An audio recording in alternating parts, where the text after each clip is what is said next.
मैंने अपने इस चैनल में पिछले लेक्चर में आप लोगों को कक्षा 12वीं के हिंदी मीडियम के स्टूडेंट के लिए पहला लेक्चर स्टार्ट किया था अकाउंट का। अलाभकारी संस्थाओं के खाते, अलाभकारी संस्थाएं किस प्रकार से अपना वित्तीय विवरण बनाती हैं, उसके ऊपर मैंने पिछले लेक्चर में आपको प्राप्ति भुगतान खाता बनाना बताया था। इस लेक्चर में मैं आपको आय व्यय खाता बनाना सिखा रहा हूँ। आय व्यय खाता कैसे बनाया जाता है और उसके क्या प्रारूप है, उसमें कौन कौन सी चीज़ें लिखी जाती हैं और उसके दो न्यूमेरिकल करके भी मैं आपको बताऊंगा। उन न्यूमेरिकल को देखकर आप अन्य क्वेश्चन अपनी बुक के कर सकते हैं। ध्यान से समझिएगा, इस वीडियो को आप बार बार देखकर समझ सकते हैं जिससे आपको प्रश्न हल करना आए। ठीक है, सबसे पहले आय व्यय खाता नाम मात्र का खाता होता है। आय व्यय खाता नाम मात्र का खाता होता है। आय व्यय खाता लाभ हानि खाते जैसा ही बनाया जाता है। आय व्यय खाता गैर व्यापारिक संस्थाएं ही बनाती है। गैर व्यापारिक मतलब अलाभकारी संस्थाएं या प्रोफेशनल्स मतलब पेशेवर लोग। जितने भी पेशेवर लोग प्रोफेशनल्स होते हैं, डॉक्टर, इंजीनियर, लॉयर, ट्रस्ट, आपके लाइब्रेरी वाले, जितने भी स्पोर्ट्स ऑर्गेनाइजेशन है मतलब खेल संगठन जितने भी हैं, जितने भी ट्रस्ट है, धर्मशालाएं चलाने वाले लोग हैं, जितने भी सामाजिक कार्य करने वाले लोग हैं, ये सब जितने भी क्लब है, rotary club, Jesus club, Lions club, ये सभी आय व्यय खाता बनाते हैं। ये लाभ हानि खाता नहीं बनाते हैं क्योंकि इनका उद्देश्य लाभ कमाना नहीं होता। ये कोई क्रय विक्रय नहीं करते, इसलिए ये आय व्यय खाता बनाते हैं। पर ये भी नाम मात्र का खाता माना जाता है। लाभ हानि खाता भी लाभ मात्र का खाता माना जाता है। ठीक है, हम अब आय व्यय बनाना सीख रहे हैं। मैंने आपके सामने प्रारूप बना के रखा होगा, इसको ध्यान से देखें। आय व्यय खाता 31 मार्च को समाप्त वर्ष के लिए, 31 मार्च मतलब 31 मार्च 2018, 31 मार्च 2020, 31 मार्च 2021, जो भी प्रश्न में लिखा रहेगा उस तारीख को आपको ही बनाना है। वर्ष के अंत में बनाया जाता है। वर्ष के अंत में अगर 31 मार्च 2020 का बना रहे हैं तो यहाँ लिख देंगे 31 मार्च 2020 को समाप्त वर्ष के लिए। ये व्यय साइड है, इस खाते की डेबिट साइड है, इस खाते की क्रेडिट साइड है। ये आय है, इधर व्यय लिखना है। प्राप्ति भुगतान का उल्टा हो जाता है ये, है ना। प्राप्ति भुगतान खाते में हम उधर प्राप्ति लिखते हैं, इधर भुगतान लिखते हैं। जहां इधर आय लिखेंगे उधर व्यय लिखेंगे। इसमें केवल आगमगत आय लिखेंगे। आगमगत आय सबसे पहले शुरुआत होगी यहां से, चंदा प्राप्त हुआ तो जितना भी आपको चंदा प्राप्त हुआ है वो चंदा प्राप्त आपको लिखना है। उसमें अप्राप्त चंदा जोड़ दो, पूर्व प्राप्त चंदा अगर कुछ है तो घटा दो। चालू वर्ष का अप्राप्त जोड़ना है, चालू वर्ष का पूर्व प्राप्त घटाना है। मतलब जो आगामी वर्ष का इस साल मिला, पूर्व प्राप्त आगामी वर्ष अभी मिल गया एडवांस, वो घटाना है। ठीक है, लेकिन अगर पिछले साल का कोई अप्राप्त दिया है तो वो इसमें माइनस हो जाएगा। ठीक है, घटेगा। चालू वर्ष का अप्राप्त जोड़ो और पूर्व प्राप्त घटाओ। प्रवेश शुल्क दिया है तो लिखो, आजीवन सदस्यता शुल्क लिखो। अगर आजीवन सदस्यता शुल्क के सामने लिखा हो कि इसको पूंजीगत मानना है तो फिर यहाँ नहीं लिखेंगे। अगर पूंजीगत मानना है ऐसा लिखा है तो यहाँ नहीं लिखेंगे आजीवन सदस्यता शुल्क। दान प्राप्त आयगत हुआ है तो लिखेंगे। दान दो प्रकार के होते हैं, विशिष्ट दान, सामान्य दान। किसी विशेष उद्देश्य के लिए अगर दान प्राप्त हुआ है तो उसको विशिष्ट दान कहते हैं, वो यहाँ नहीं लिखेंगे।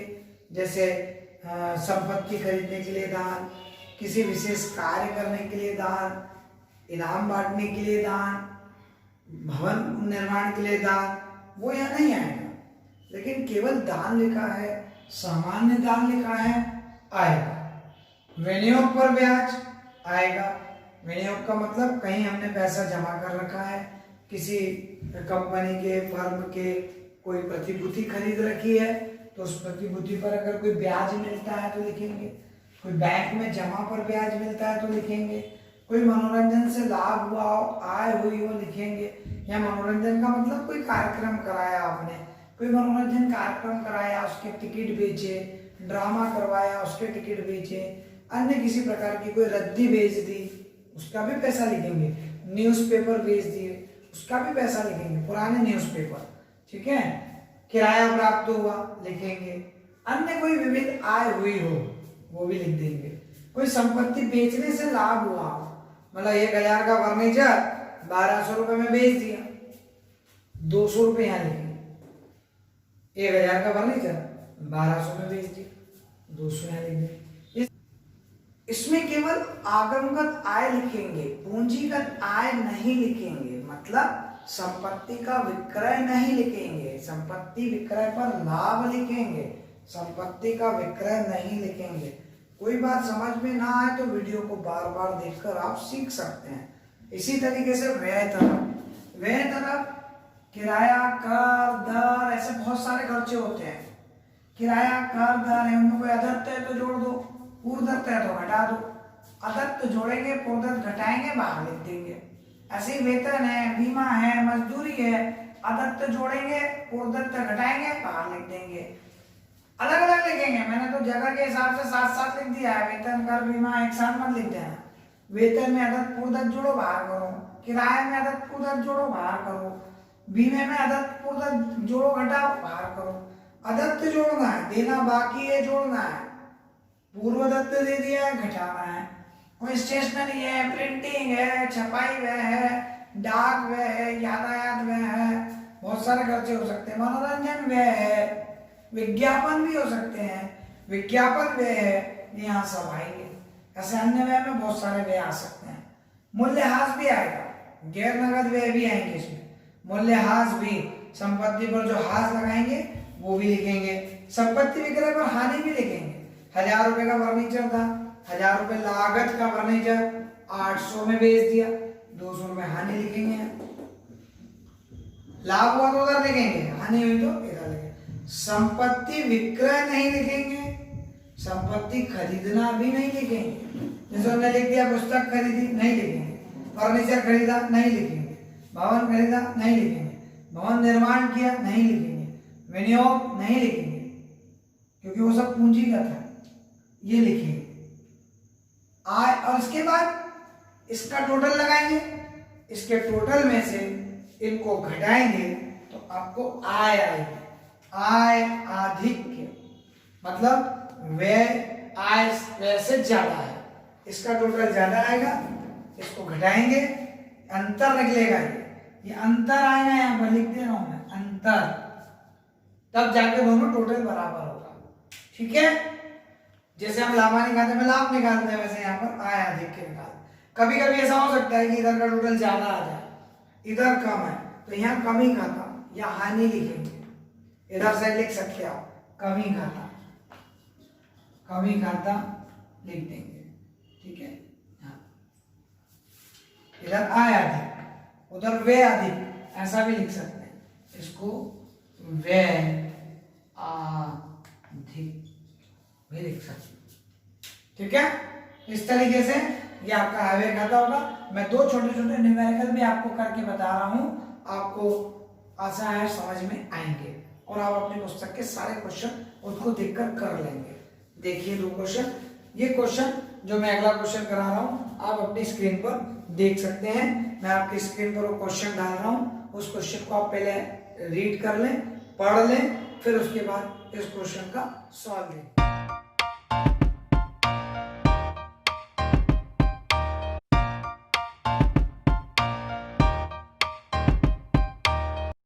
चलिए, आप लोगों ने स्क्रीन पर क्वेश्चन को रीड कर लिया होगा, पढ़ लिया होगा, ध्यान से देख लिया होगा। क्वेश्चन में क्या क्या दिया है। 31 मार्च 2018 पे लिखा हुआ है, 31 मार्च 2018 को साहित्य समिति का हमको आय खाता बनाना है। ऊपर नाम लिखा है साहित्य समिति, उसमें सबसे पहले दिया हुआ है प्राप्त चंदा 1650 रुपए।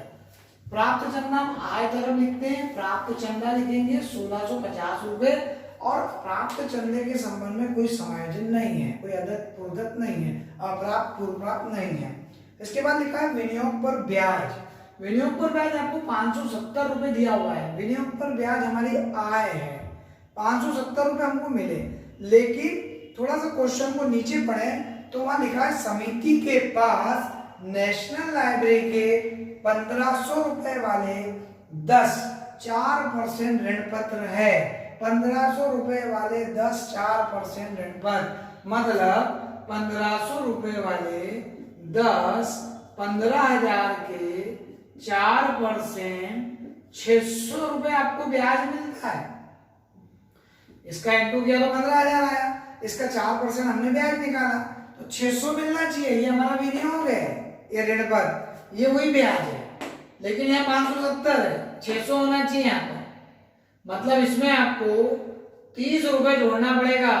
570 और 600 का अंतर, मतलब 600 में से 570 घटाओगे तो 30 रुपए। यह आपको रफ में कैलकुलेशन करना पड़ेगी, तब जाके ये आपका 600 रुपए आएगा आप। इसके बाद आगे अगर बढ़ते हैं तो भाषण से आय हुई है 3,480 रुपए। भाषण से आय 3,480 रुपए आपको भाषण से आय हुई। किराया दिया 315 रुपए, किराया दिया, व्यय है, किराया दिया 315 रुपए। बाहर समायोजन में 120 रुपए अदत्त किराया है, अदत्त 120 रुपए, मतलब 435 रुपए अदत्त जोड़ना है। 435 रुपए किराया प्राप्त आपने दिया। किराए के बाद आपको दिया फुटकर व्यय 150 रुपए, फुटकर व्यय 150 रुपए लिख दो। उसके बाद आपको विज्ञापन दिया हुआ है क्वेश्चन में, विज्ञापन है 310 रुपए, विज्ञापन आप लिख दो 310 रुपए। ये सब हमारे खर्चे हैं। विज्ञापन छपाई दिया हुआ 192 रुपया, छपाई 192 रुपए में अदत्त बाहर समायोजन में दिया है, बाहर आप समायोजन देखें उसमें 144 रुपए अदत्त देना बाकी, इसको भी जोड़ देंगे तो ये हो जाएगा आपका 336 रुपए। ये भी आपका छपाई व्यय भी आ गया। इसके बाद आप देखेंगे तो और कोई समायोजन नहीं बचा। इसका टोटल लगाना है आपको 0 8 5 13 6 6 12 13 14 15 16 17। इसके बाद हो जाएगा 3 4 और 1 5, 5,730 में से ये सब आपको घटाना है। ये सब जब घटाएंगे तो आपको इन सबको इसमें से घटाने पर जो आंसर मिलेगा वो मिलेगा 4,499 रुपया। ये हमारा आंसर है, आय आधिक्य। इसके टोटल में से इन चारों को घटाया तो ये आपका आंसर आया। ठीक है, ये मैंने अभी एक क्वेश्चन और आपकी स्क्रीन पर दे रहा हूं मैं, उसको भी आप देखें। 2 क्वेश्चन के बाद ऑटोमेटिक आप अपने बुक के बहुत सारे क्वेश्चन कर पाएंगे। एक और आय व्यय खाते का क्वेश्चन आपकी स्क्रीन पर मैं भेज रहा हूं, उसको देखिए।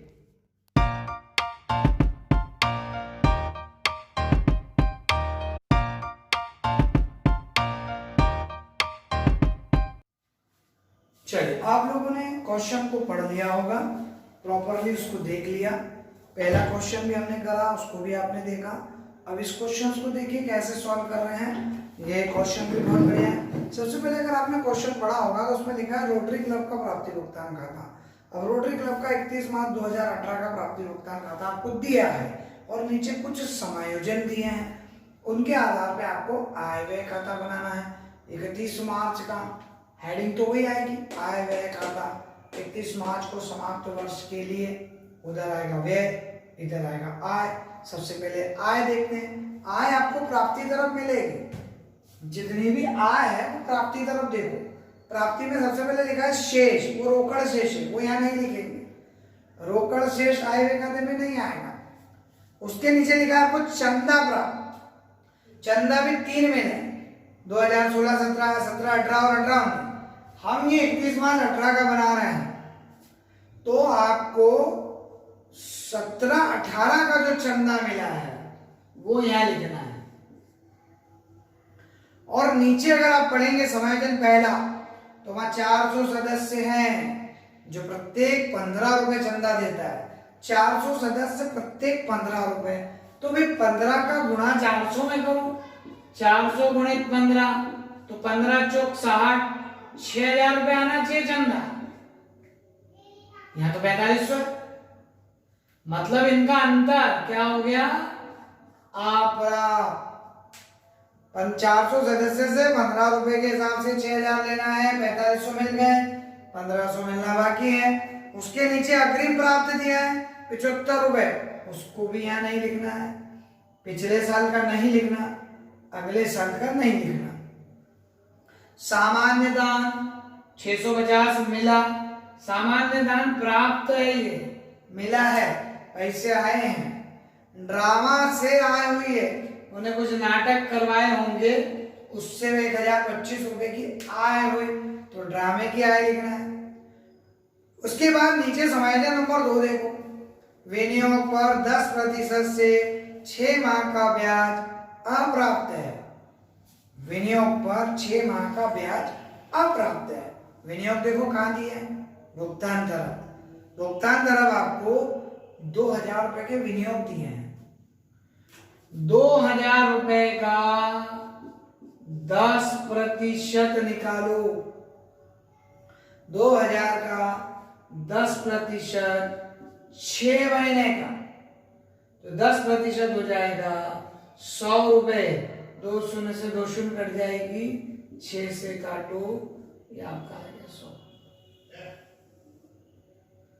विनियोग पर ब्याज निकालना पड़ेगा आपको 100 रुपए, नीचे लिखा है। अब पुराना फर्नीचर बेचा, उसकी उसकी लागत थी 300 रुपए, फर्नीचर 300 का 225 रुपए प्राप्त हुए। फर्नीचर बिक्री पर हानि हो गई, फर्नीचर बिक्री पर हानि, 300 का फर्नीचर था, 225 में बिका। 300 का फर्नीचर 225 रुपए में बिका, 75 रुपए की हानि हो गई। हमको हानि लिखना पड़ेगी, जितनी भी हमको हानि होगी वो हम इसमें लिख देंगे। 75 रुपए की हमको हानि हो गई। इसके बाद लिखा है वेतन, आपको 1000 रुपए, सॉरी सामान्य में, सामान्य में 650 रुपए, यहाँ लिख दो 650 रुपए। वेतन दिया हुआ है 1000 रुपए, और बोल रहे 2 महीने का बकाया है, 2 महीने का देना बाकी है। नीचे समायोजन में पढ़ो, 2 महीने का वेतन देना बाकी है, तो 2 महीने का कैसे निकालोगे? ये 1000 रुपए जो है ये 10 महीने का है, ऐसा लिखा है, वेतन 10 महीने का ही है, तो 1 महीने का हो गया 100 रुपए। 100 रुपए का 1 महीने का हो गया, तो इंटू 2 कर दो, 200 रुपए, 1200 आ जाएगा। 1000 रुपए वेतन 10 महीने का है, 10 का भाग दो, 100 रुपए 1 महीने का, तो 2 महीने के हो गए 200, 200 लिख दिए। इसके बाद आपको ड्रामा कराने से भी व्यय हुए, ड्रामे पे 625 रुपए का व्यय हो गया, वो लिख दो। समाचार पत्र 225 रुपए के खरीदे, वो भी व्यय हुआ आपका, समाचार पत्र भी आपका व्यय है। 350 रुपए का दान दे दिया, धर्मादा, धर्मादा मतलब दान, 350 रुपए का दान दे दिया, तो दान भी आपको लिखना पड़ेगा। 120 रुपए का कर है, टैक्स कर है 120 रुपए का। आखिरी समायोजन पढ़ो, आखिरी में लिखा है 20 रुपए कर पूर्वदत्त है, 20 रुपए का कर पूर्वदत्त, पूर्वदत्त को घटाना है, तो 100 रुपए आएगा यहाँ पे। अब ये आपका सवाल कंप्लीट हुआ। अब आपको अंतर निकालना है, टोटल लगाना और आय अधिक के निकालना है। कैसे निकालेंगे? किधर का टोटल ज्यादा आएगा? ऑब्वियसली इधर का टोटल ज्यादा आएगा। इसका टोटल लगाओ तो आपको टोटल मिलेगा यहाँ पे 5, 2, 5, 7, 6 और 1 7, 6 और 1 7, मतलब आपको 775 7,775 रुपए मिल गए। 7,775 रुपए में से इन सबको घटाना है। इन सबको जब हम घटाएंगे तो यहाँ 4,550 रुपए बचेगा। इसके टोटल में से इन सबको हम घटाएंगे, 4,550 रुपए बचेगा। समझ गए? क्वेश्चन को ध्यान से पढ़ें, कौन सी राशि कहाँ लिखी है, वीडियो को बार बार देखना, क्या बोल रहा हूं मैं, कौन सी चीज कहाँ लिखने को बोल रहा हूँ। ऑटोमेटिक आगे पीछे के क्वेश्चन भी बन जाएंगे आपसे, मतलब आप अपनी बुक के बहुत सारे क्वेश्चन कर सकते हैं। इसमें केवल संपत्ति खरीदी बिक्री नहीं लिखना है, भूमि, मशीन, फर्नीचर, विनियोग, पुस्तक, वाहन, ये चीजें इसमें नहीं आएगी। खरीदी बिक्री नहीं आएगी, पूंजीगत व्यय नहीं आएंगे, पूंजीगत आय नहीं आएगी।